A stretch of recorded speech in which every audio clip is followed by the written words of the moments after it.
दिसतीया भारी नेसूनी साडी, काळजाचं पाणी पाणी करतीया पोरही. आता क्यूट वाली गावरान बोली, खट्याळ थोडी माझ्या काळजाची चोरही. थोडं माझ्या पिरामात पड तू ग बाई, खुळ्यागत झाला मन तुझ्याच पायी. आता मला लागली या लग्नाची घाई, भाई आता बोलू नको अग माझी राणी.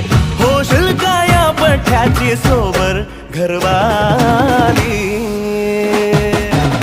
मराठमोळी थोडीशी साधी भोळी, स्वागताचा भारी बायको पाहिजे नखरेवाली. मराठमोळी